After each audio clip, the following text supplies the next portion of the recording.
Olá, olá, galera concurseira, sejam muito bem-vindos a mais um vídeo no meu canal. Nós vamos falar hoje sobre os concursos, o concurso público unificado. A novidade, mídia nacional, saiu nos principais veículos de comunicação, portanto, a atenção inteira das pessoas em relação a esse concurso público unificado, que ainda não tem muitas coisas indefinidas, mas tem algumas coisas importantes sobre as quais eu queria falar com você, então me segue até o fim que eu vou dizer o quanto isso pode ser legal para quem está estudando para concurso público. Te inscreve no canal, manda seu recadinho, diz se você curtiu esse concurso público unificado, se não curtiu, por quê, para a gente saber a opinião de vocês. Mas eu quero trocar uma ideia aqui importante, da experiência que eu tenho de tantos anos trabalhando com concurso público, com vestibular e com o Enem. E é sobre isso que eu queria conversar com vocês. Então vamos lá, vamos pegar. Eu dei uma examinada no que saiu na grande mídia, especialmente nas mídias especializadas e na grande mídia, Folha de São Paulo, G1. Como sou jornalista, professor universitário e trabalho com a galera de jornalismo de informação, então vamos tentar recolher as informações concretas para melhorar essa discussão em torno desse assunto. Legal? Então, em primeiro lugar, o que é que nós temos já pronto? Nós temos já 20 órgãos que aderiram a esse concurso público unificado, né? O famoso, mais conhecido como Enem dos concursos, né? O concurso público unificado. São 6.590 vagas, a previsão era um pouquinho maior, mas já novos órgãos podem ainda aderir, mas já existe um fato concreto, 6.590 vagas, e já temos aí quais são os órgãos e o número de vagas. Já está na mídia os órgãos, eu não vou enumerar aqui, porque são vários órgãos, né? Mas a gente sabe que são 20 órgãos que aderiram. A previsão, e isso a gente tem que entender como previsão, e isso é importante para o concurseiro trabalhar com previsão, é de que esse edital saia até o dia 20 de dezembro e as provas ocorram em março de 2024. Então a gente tem que trabalhar com algumas datas. Essas seriam as datas previstas. Esta prova seria uma prova anual ou a cada 2 anos. Essa é outra informação que nós temos, né?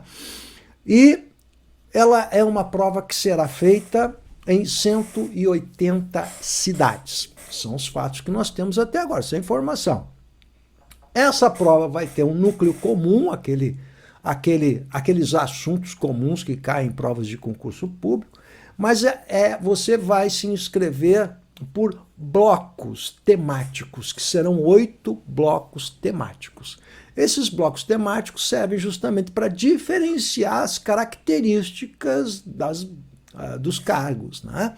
Então são 8 blocos temáticos. A rigor, então, seriam 8 provas, portanto, 8 provas não, mas 8 características diferentes de provas, tratando das especificidades das vagas abertas. Então, uma prova básica, que é aquilo que a gente já conhece, português, constitucional, administrativo, né?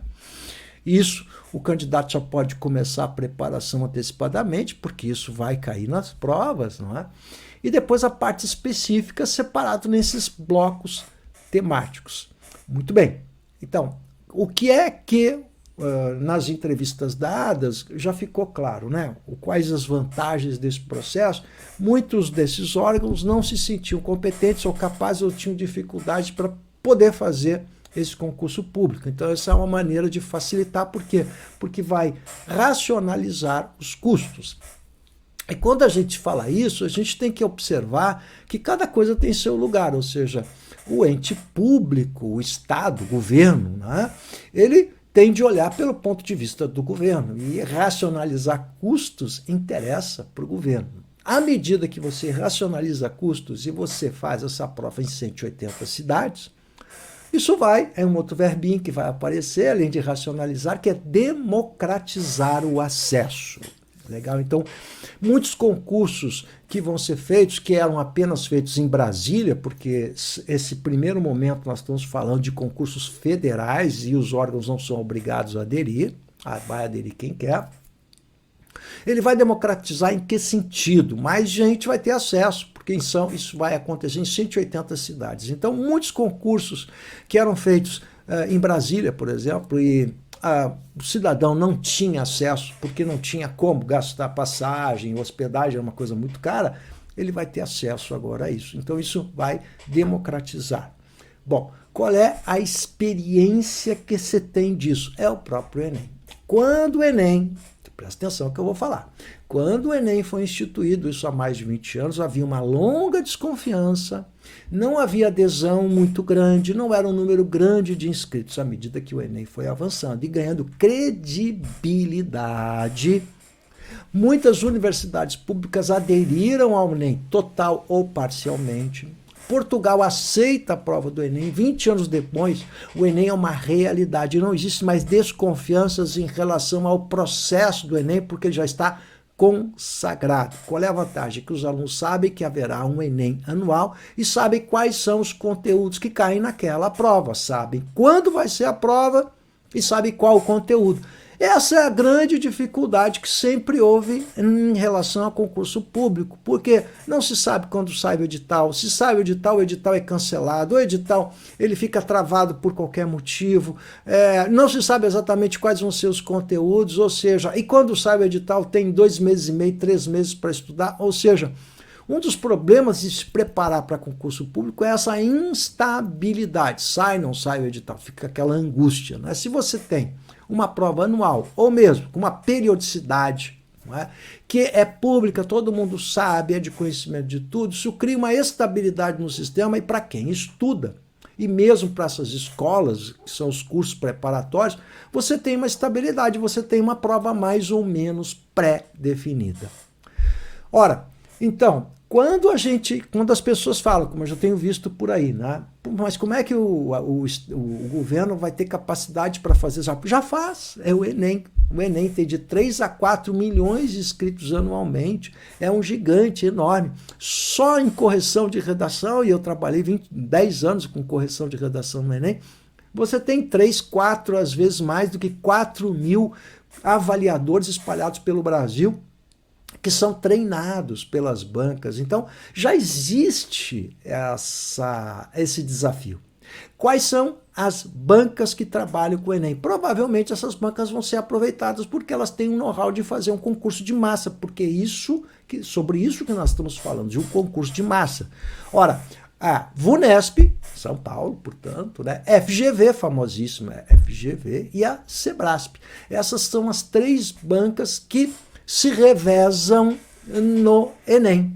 Legal? Então, provavelmente essas bancas vão trabalhar também com um consórcio de bancas se revezando para fazer justamente esse concurso unificado. Então, já existe essa ideia. Sobre a democratização, eu vou dar meu testemunho de ter trabalhado com o Enem e alunos em preparatórios de Enem ao longo desses últimos 20 e tantos anos, tá? Então, o que a gente observa com o Enem? Ele trouxe a possibilidade de muitas pessoas fazerem o Enem e popularizarem essa prova, que antes era mais difícil. Então, o que a gente observa é que muita gente começou a fazer o Enem, inclusive pessoas já buscando a segunda graduação para realizar o sonho. Gente com mais idade, não apenas jovem de 17, 18 anos, começaram a fazer o Enem. Então o Enem democratizou o acesso porque popularizou essa prova e trouxe mais gente para dentro do processo. Então isso já aconteceu e os resultados são justamente esse, a democratização. Portanto, o Estado, o governo brasileiro, ao longo desses mais de 20 anos, o MEC mais especialmente, né, ao longo desses mais de 20 anos, já experimentou como funciona isso. Então, é uma medida, sim, interessante porque ela vai democratizar o acesso. Um outro componente que é importante também, a meu juízo, que é bastante importante. Quando você faz um concurso unificado, como esse que está sendo chamado de Enem dos concursos, né? Quando você faz um concurso unificado como esse, você dá visibilidade na grande mídia, não apenas na mídia especializada, né? Que são os cursinhos, os youtubers. Não, você tem o G1, o UOL, que trazem, porque é critério de noticiabilidade, trazem isso como manchete importante nos seus sites. Isso aconteceu também com o Enem. Então, aquelas provas que fazíamos, que eram os vestibulares específicos de cada estado, né? Federal da Bahia, Federal do Rio Grande do Sul, Federal do Paraná, e tinha uma visibilidade local com a mídia local, passou a ter uma visibilidade nacional, porque o Enem interessa nacionalmente. E o que aconteceu? Dando visibilidade, se dá também transparência, porque é mais gente olhando para aquilo. Então, o cuidado maior em fazer as provas, o cuidado maior nas provas que muitas questões são anuladas, um cuidado maior especialmente na correção das redações com critérios. Olhem o que são os critérios estabelecidos para a redação do Enem, que são consagrados públicos, os professores de ensino médio tem a possibilidade de trabalhar com essa régua de correção porque ela é tornada pública, ela é popular, enquanto que o Enem, enquanto os concursos públicos, a gente observa que essas réguas de correção não são muito bem claras, os critérios não são muito bem claros nem discutidos. Isso vai trazer transparência. Para quem é educador, como eu, que trabalho com isso há tantos anos, trazer transparência nesses critérios, que é uma coisa que é algo constitucional e não é realizado pela maioria das bancas, porque não há transparência nos critérios de correção de análise das questões discursivas. Isso vai dar transparência, porque vai ter visibilidade. Então eu lembro, no Enem, eu corrigia para o Enem na época, eu me lembro que na época era muito comum os alunos colocarem no meio da redação uma receita de miojo, uma receita de hambúrguer, ou o hino do Flamengo e do Corinthians, que são os mais populares, legal? Muito bem. O que aconteceu? Quando isso vai para a grande mídia, ou seja, quando os jornais começam e os sites dos grandes veículos de comunicação começam a tornar público essas redações com esse tipo de brincadeira do aluno, né? Imediatamente a banca, na época era a Sebrasp, ela institui o seguinte: quem fizer isso não está levando a sério o Enem, portanto vai ter a redação zerada. Não era zerada. Então foi uma reação à mídia, uma reação evidentemente em função da transparência que começou a ser feita em função disso. Ora, qual é a estimativa que a gente pode ter? Se isso der certo, e tem tudo para dar certo, né? E vai se aperfeiçoando, esse primeiro momento cria muita desconfiança, ninguém sabe muito, muita gente imagina coisas que não é. À medida que isso for, com o passar do tempo, se sedimentando, ficando consolidado, vai acontecer como o Enem. E muita gente vai aderir, e isso vai passar a ser um procedimento comum, quem sabe, para vários, não só federais. Quem sabe também para outras esferas de governo aí, não é? É o que a gente pode imaginar, mas isso dá uma estabilidade para quem trabalha, como eu trabalho com os alunos, a questão das linguagens, que é as questões discursivas, são as questões discursivas associadas às questões de gramática, interpretação, compreensão de textos, das questões objetivas de linguagem ou de língua portuguesa, se você preferir, nas provas. E agora, para você saber, para a gente encerrar, algo que é muito importante, como eu começo meus estudos, que é a preparação. A sua preparação deve começar por aquilo que a gente sabe que cai. E aquilo que cai, você precisa ter um nível de excelência muito grande, que é fazer um grande número de acertos. E a gente começa a estudar para concurso público com língua portuguesa.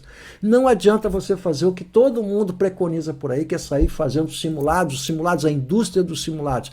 Se você não conhece a base sólida, que é a morfologia, se você não sabe a base sólida, que é a sintaxe, o que é um objeto direto, um objeto indireto, um agente da passiva. Se você não tem essa solidez, você primeiro precisa aprender isso, fixar, fazendo exercício de fixação, e depois de ultrapassar essa etapa, é que você vai começar a fazer simulados e focar naquelas bancas ou na característica das bancas. Portanto, o estudo de língua portuguesa precisa de didática, e é isso que eu faço no meu curso.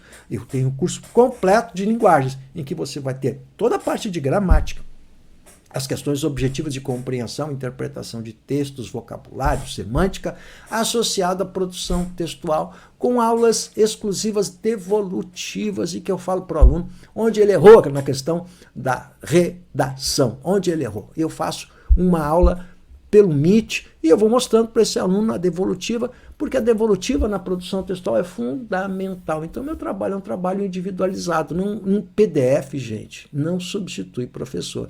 Legal, então, como funciona o estudo de língua portuguesa? Como a gente sempre trabalhou em sala de aula no tempo do colégio, né? Você fica junto com o aluno, construindo o texto, orientando o aluno. É assim que funciona o processo de educação, para você ter resultados mais rápidos. Portanto, entre em contato comigo, o WhatsApp está aqui na descrição do vídeo. Entre em contato comigo para saber como é que é feito esse trabalho e o como que eu preparei para essa prova em que você vai ter toda a parte objetiva de língua portuguesa, mais a parte de produção textual das famosas questões discursivas. Se você curtiu, dá um joinha aí, te inscreve no canal, manda seu recadinho que é importante e vamos juntos, vamos nos preparar legal para esse concurso e pode acreditar que isso vai revolucionar o mundo aí dos concursos públicos. Tamo junto!